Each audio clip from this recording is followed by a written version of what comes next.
Hello, this is Patrick Barnard in Montreal. It is December 10, 2025, and today we're going to be talking about something which is called the National Security Strategy 2025. What is that? Well, we're going to try and explain what it is and why this particular document has such momentous implications for Canada, for the allies of the United States, and for the United States itself. National security strategy documents are produced by administrations in Washington, D.C. They outline generally what governments are going to do. People don't pay a great deal of attention to them. But this one, the one in Trump's second term, 2025, has really roiled people around the world. Why? Because of two things. One, it asserts a kind of Monroe Doctrine 2.0 and makes Latin America a kind of appendage of the United States. And secondly, and more seriously, I think, it constitutes an attack on Western Europe, on its liberal democratic traditions. This document signals a sea change, the replacement of 80 years of nominal American liberal internationalism with its opposite, an illiberal, anti-liberal nationalism that's extremely dangerous for people in the world. Trump's NSS document really pleases the Russians. It abandons any notion of defending liberal democracy as a larger idea.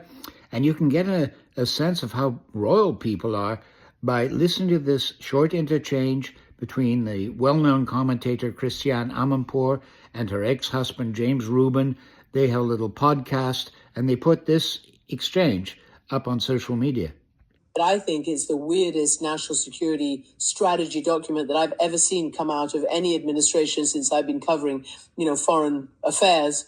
And just in short, the reaction from mainstream European allies is that this document, as Carl Bildt, our old friend, the former prime minister and foreign minister of Sweden, tweeted, this essentially puts America to the right of the far right in Europe. Talk about bring in Russia into the group again, and also threaten civilizational erasure in Europe because of their immigration policy. This is complete and utter nonsense. And coming from the United States, of all places, it goes against the basic idea of America. What James Rubin means is that the United States is based on the idea of diversity. Now, that's something that someone will hear in a moment in French. Philippe Golub, who is both French and American, that's what Philippe Golub calls hybridité, the hybrid nature of the United States, that it's part of the essence of the USA. And this document definitely goes against that. The National Security Strategy 2025 attacks Western Europe head-on. It attacks the continent's liberal democracies, its traditions of social democracy, though that term is never used. It talks about Western Europe's, quote, civilizational erasure, unquote. And here is the key paragraph where the very dangerous thinking behind the document reveals itself. Over the long term, it is more than plausible, the text reads, that within a few decades at the latest, certain NATO members will become majority non-European, close quote. In other words, non-white. That is the threat that hovers over Europe. This is indeed ironic. Ironic? Why? Well, as Gideon Rachman, a columnist for the Financial Times, explains in his reaction to this NSS document, it's actually the United States that fears becoming a non-white country. Rachman says that this particular part of the American document is a clear example of projection, because census data indicates that the United States will become a non-white country by 2045, far earlier than any European jurisdiction. Philippe Golub is the son of a very famous American painter, Leon Golub. Philippe Golub teaches at the American University in Paris. We're going to listen to a bit of his reaction to this document speaking in French to France 24, and then I'm going to give a little translation of what he says. Oui, alors je voudrais d'abord dire quelque chose sur le discours civilisationnel de l'administration Trump, qui n'est pas très civilisé d'ailleurs. Le sous-texte, qui n'est pas vraiment un sous-texte, c'est un texte de cette administration, des gens autour de l'administration de J.D. Vance, de Musk. C'est un discours de suprémacisme blanc. N'est-ce pas? Et quand ils critiquent l'Europe, ils disent que l'Europe est en danger de submersion civilisationnelle, ils sont en train, en fait, de dire que le monde blanc traditionnel chrétien européen qui caractérisait l'Europe depuis des millénaires est en train de disparaître sous des flots de bruns, de noirs, de jaunes, etc., d'islam. Et donc ça justifie un interventionnisme. Cette administration est une administration de suprémacistes blancs. Here's a translation of what Philip Golub is saying. I'd like to say something about the civilizational discourse of Trump, which, by the way, isn't very civilized at all. The subtext, the text of this administration, of J.D. Vance, of Musk, is a discourse of white supremacy. And when they say Europe is in a civilizational crisis, they are really saying that the white world that characterized Europe for millennia is about to disappear under waves of brown, black, and yellow people. This administration is a white supremacist administration. Philip Golub is a fascinating person. He teaches at the American University in Paris. He's a historian of American imperialism. He writes for Le Monde Diplomatique, but he's also American. Now, in that roundtable that he participated in for France 24, he made a number of points.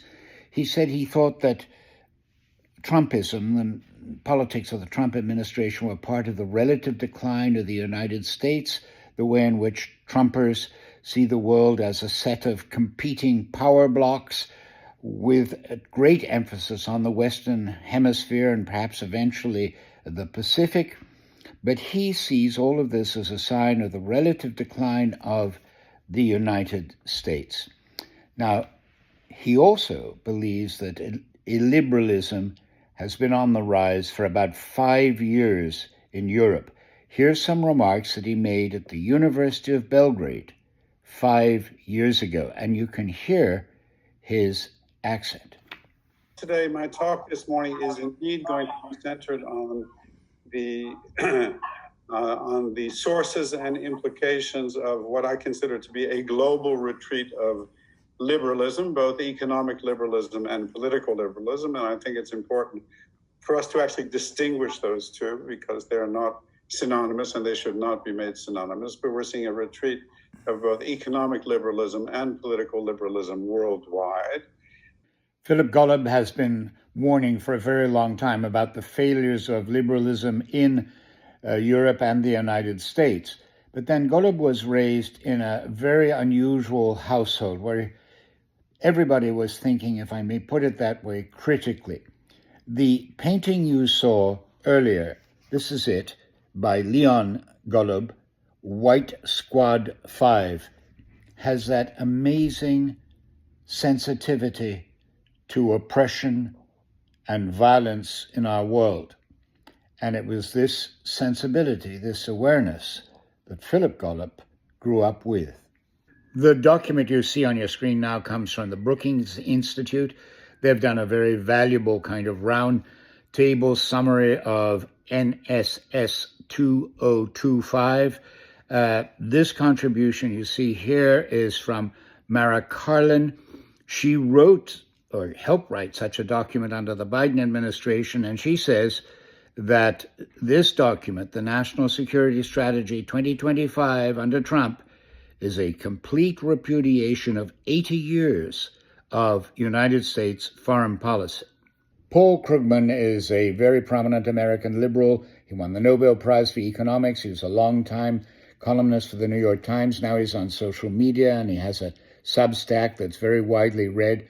And this is his reaction at the beginning of December to NSS 2025. Is this the end of the free world, is the headline of the Substack piece. Trump wants to magify Europe too. When America stood for freedom. And there's a picture of JFK making a famous speech at the Berlin Wall in 1963, the speech in which he said, "Ich bin ein Berliner." I, too, am a Berliner. And in his comment on the NSS document, Paul Krugman uses the German word Volk, which was the Nazi word for the people, and it had a deep racist tinge. Here's what Krugman writes in his Substack. Quote, "Clearly, MAGA hates Europe for its freedom, the people trying to turn America into an authoritarian, white supremacist state who want us to forsake democratic ideals in favor of folk, of blood and soil nationalism, want to see Europe go down the same path." One of the most striking sentences in the NSS document is under the title of Energy Dominance, and it is as follows, quote, "We reject the disastrous climate change and net zero ideologies that have so greatly harmed Europe, threaten the United States, and subsidize our adversaries," close quote. The U.S. in this document totally embraces a future with fossil fuels, but many, many people believe it is precisely this direction that is increasing China's lead over the U.S. on the road to the future. It is now December 21st, 2025, the winter solstice. Quite a few days have gone by since I started assembling all this material, and this is the last segment of this International Press Review for this year before Christmas. And what you see on your screens is the op-ed page of the Financial Times for December 17, 2025. And there's comments by two very acute observers. One is Martin Wolf, and the other Edward Luce. These are people well known for their comments about the United States. Martin Wolf is someone who's always admired the U.S., by the way. And here's the headline to his piece. Trump's war on Europe. U.S. foreign policy now aims to help right-wing nationalists into power across the continent. China is racing ahead with all kinds of green technology, especially all sorts of electrical goods. It already has a trade surplus of $1 trillion, over $1 trillion, and December's numbers aren't even calculated. Edward Luce has this op-ed on the page we've been considering. The title is Beijing's Escalation Dominance over Washington. And the key paragraph for me is as follows, quote, "China will thus dominate the new frontiers of energy and supply these goods to the global south. By doubling down on fossil fuels, Trump is ceding the world's energy future to China," close quote. And that is indeed the result of the Trump administration's efforts to fight against the future and recede into the past. So, at this point, winter solstice, I, Patrick Barnett, would like to wish you the very best of holidays and a happy Christmas in 2025.